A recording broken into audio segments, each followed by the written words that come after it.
Salam alaikum. Bonjour et bienvenue dans une nouvelle vidéo avec maîtresse Amal. Aujourd'hui, je vous invite à lire un roman avec moi et notre premier roman sera La boîte à merveilles. Dans la première partie, nous allons faire que de la lecture simple, puis on passe à l'explication des chapitres, le résumé, les figures de style et toute l'analyse de La boîte à merveilles. Et on commence. La première vidéo sera qu'une lecture du premier chapitre. Allez, on commence? N'oubliez pas de vous abonner à ma chaîne. Et on commence la première partie. Le soir, quand tous dorment. Les riches dans leurs chaudes couvertures, les pauvres sur les marches des boutiques ou sous les porches des palais. Moi, je ne dors pas. Le soir, quand tous dorment, les riches dans leurs chaudes couvertures, les pauvres sur les marches des boutiques ou sous les porches des palais, moi, je ne dors pas. Je songe à ma solitude et j'en sens tout le poids. Ma solitude ne date pas d'hier. Je vois au fond d'une impasse que le soleil ne visite jamais un petit garçon de 6 ans dresser un piège pour attraper un moineau, mais le moineau ne vient jamais. Il désire tant ce petit moineau. Il ne le mangera pas, il ne le martyrisera pas. Il va en faire son compagnon. Les pieds nus, sur la terre humide, il court jusqu'au bout de la ruelle pour voir passer les ânes et revient s'asseoir sur le pas de la maison et attendre l'arrivée du moineau qui ne vient pas. Le soir, il rentre le cœur gros et les yeux rougis, balançant au bout de son petit bras un piège en fil de cuivre. Nous habitons Dachouafa, la maison de la voyante. Effectivement, au rez-de-chaussée habitait une voyante de grande réputation. Des quartiers les plus éloignés, des femmes de toutes les conditions venaient la consulter. Elle était voyante de quelque peu sorcière.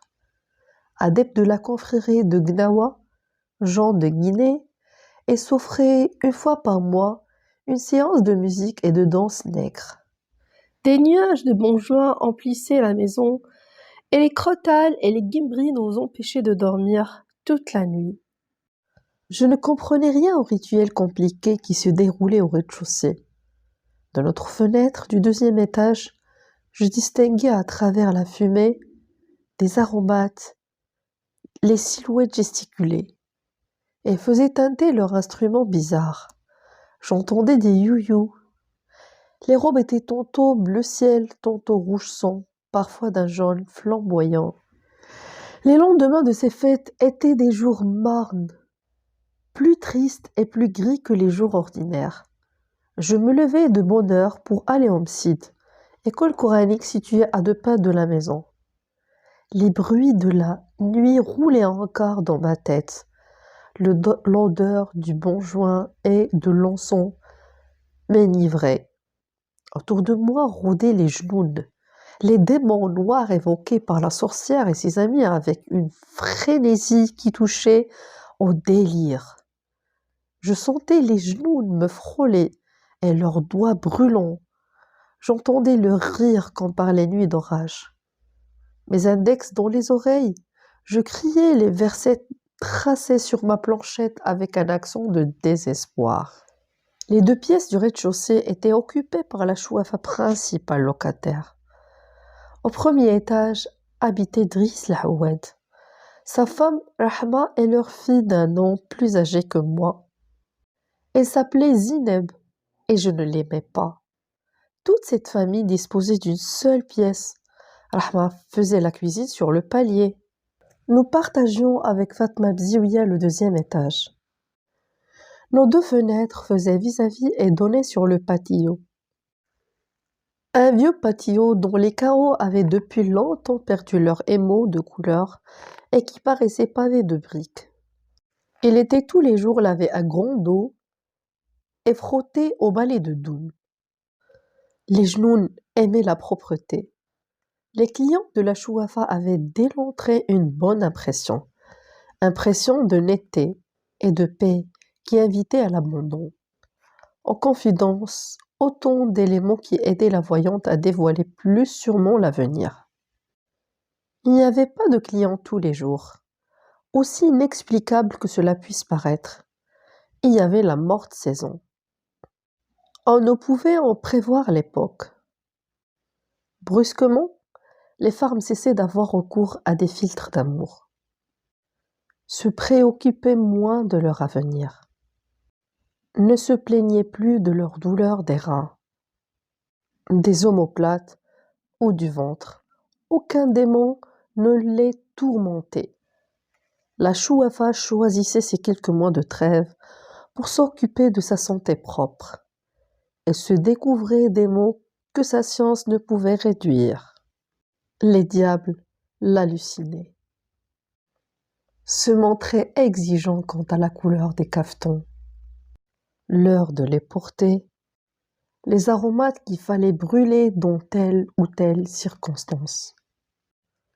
Et dans la pénombre de sa grande pièce, tendue de crétonne, la Chouafa gémissait, se plaignait, conjurait, se desséchait dans des nuages d'encens et de bonjoin. J'avais peut-être 6 ans.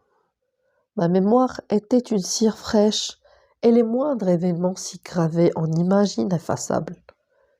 Il me reste cet album pour égayer ma solitude, pour me prouver à moi-même que je ne suis pas encore mort.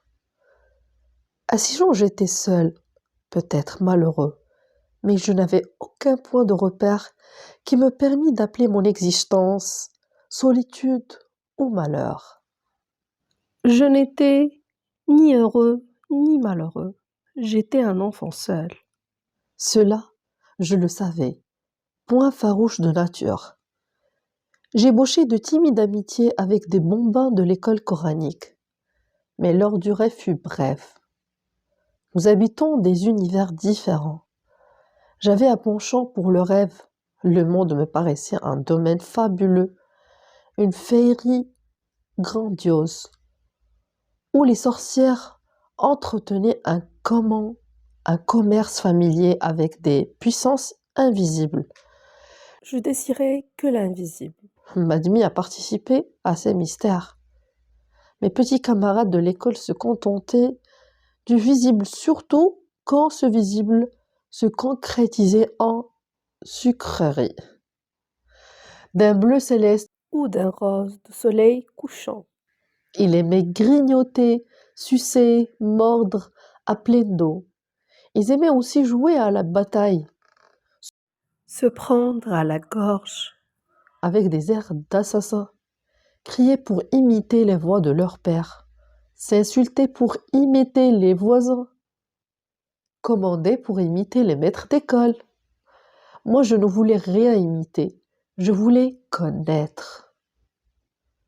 Abdallah l'épicier me raconta les exploits d'un roi magnifique qui vivait dans un pays de lumière, de fleurs et de parfums. Par-delà les mers des ténèbres, par-delà la grande muraille. Et je désirais faire un pacte avec les puissances invisibles qui obéissaient aux sorcières, afin qu'ils m'emmènent par-delà les mers des ténèbres et par-delà la grande muraille, vivre dans ce pays de lumière, de parfums et de fleurs. Mon père me parlait du paradis, mais pour y renaître, il fallait d'abord mourir. Mon père ajoutait que se tuer était un grand péché, un péché qui interdisait l'accès à ce royaume. Alors je n'avais qu'une solution, attendre. Attendre de devenir un homme, attendre de mourir pour renaître au bord du fleuve Salsabil. Attendre, c'est cela exister. À cette idée, je n'éprouvais certainement aucune frayeur. Je me réveillais le matin, je faisais ce qu'on me disait de faire. Le soir, le soleil disparaissait et je revenais m'endormir pour recommencer le lendemain. Je savais qu'une journée s'ajoutait à une autre. Je savais que les jours faisaient des mois que les mois devenaient des saisons, et les saisons l'année. J'ai 6 ans. L'année prochaine, j'en aurai 7. Et puis 8, 9 et 10. À 10 ans, on est presque un homme. À 10 ans, on parcourt seul tout le quartier. On discute avec les marchands. On sait écrire. On voit son nom. On peut consulter une voyante sur son avenir. Apprendre des mots magiques. Composer des talismans. En attendant, j'étais seule, au milieu d'un grouillement de têtes rasées, de nez humides, dans un vertige de vocifération de versets sacrés. L'école était à la porte de Derb Douala. L'offrait un grand maigre à barbe noire, dont les yeux lançaient constamment des flammes de colère. Habitait la rue Gief. Je connaissais cette rue. Je savais qu'au fond d'un boyau noir et humide s'ouvrit une porte basse d'où s'échappait toute la journée un brouhaha, contenu de voix de femmes et de pleurs d'enfants. La première fois que j'avais entendu ce bruit, j'avais éclaté en sanglots parce que j'avais reconnu les voix de l'enfer telles que mon père les évoqua un soir. Ma mère me calma. Je t'emmène prendre un bain. Je te promets une orange et un œuf dur et tu trouves le moyen de braire comme un âne.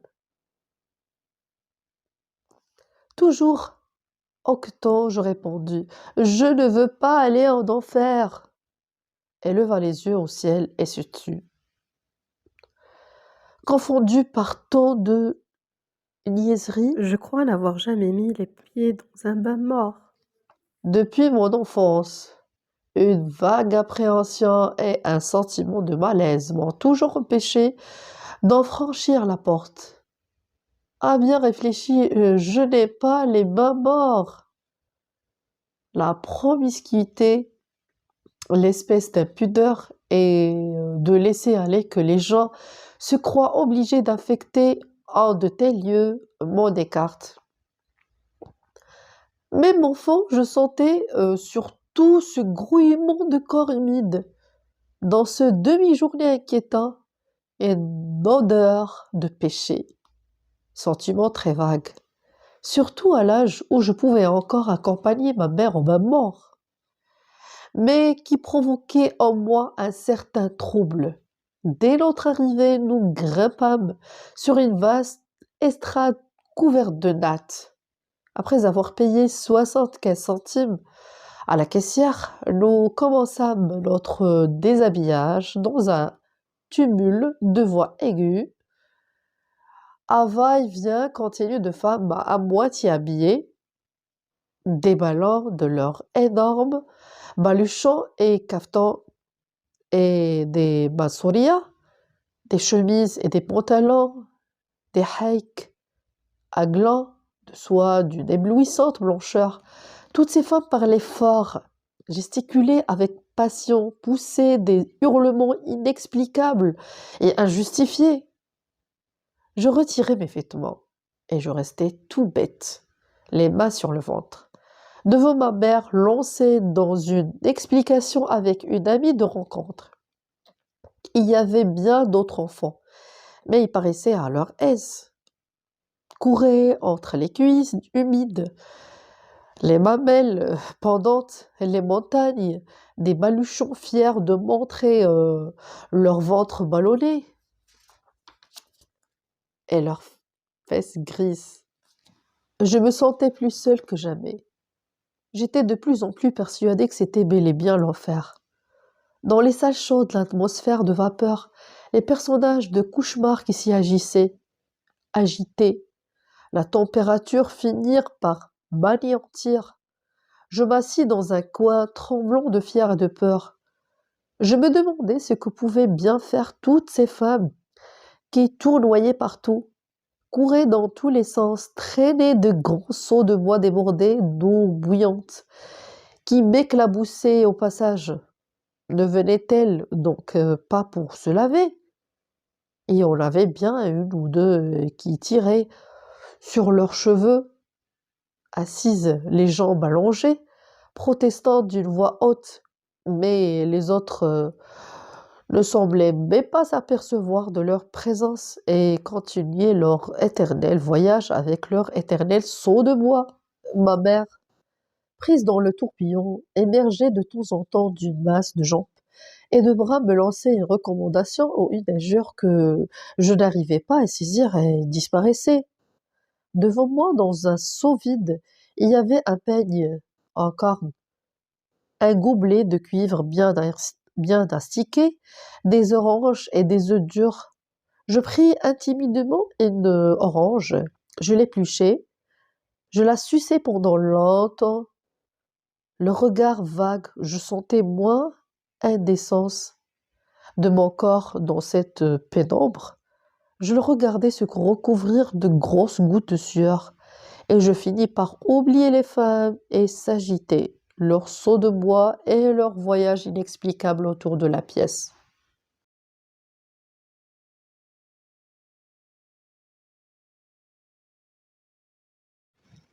Si vous aimez la vidéo, n'oubliez pas de vous abonner à ma chaîne, partagez-la, portez-vous bien et à la prochaine!